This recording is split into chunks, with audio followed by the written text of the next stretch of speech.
বিএনপির সিনিয়র যুগ্ম মহাসচিব রুহুল কবির রিজভী বলেছেন যে নির্বাচন শেখ হাসিনা জাদুঘরে পাঠিয়েছিলেন ডক্টর মোহাম্মদ ইউনূস সেই অবাধ সুষ্ঠু নির্বাচন করবেন বলে বিশ্বাস করে জনগণ।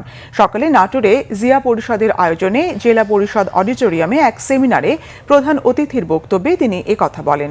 রিজভী বলেন, নির্বাচন যদি দোদুল্যমান থাকে তাহলে এটা পলিটিক্যাল ডিটারমিনেশন, এতে জনগণের আস্থা অনেকটাই দুর্বল হয়ে পড়বে। একই অনুষ্ঠানে কেন্দ্রীয় বিএনপির নির্বাহী কমিটির সদস্য রুহুল কুদ্দুস তালুকদার দুলু বলেন, বিএনপির ভারপ্রাপ্ত চেয়ারম্যান তারেক রহমানের ৩১ দফায় সকল সংস্কার রয়েছে, দেরি না করে অতি সত্বর নির্বাচনের তারিখ ঘোষণার আহ্বান জানান তিনি।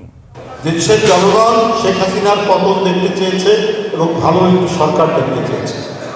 আর বলা হচ্ছে অন্তর্বর্তীকালীন সরকার, এই সরকার একটা অবাধ সুষ্ঠু নির্বাচন অনুষ্ঠিত করবে, কারণ এই অবাধ সুষ্ঠু নির্বাচনটা একেবারে জাদুঘরে পাঠিয়ে দিয়েছিল শেখ হাসিনা।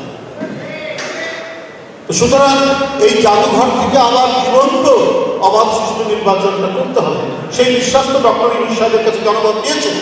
কারণ আমাদের নেতা তারেক রহমান ৩১ দফার কথা আপনারা শুনেছেন ২২ সালে দিয়েছেন।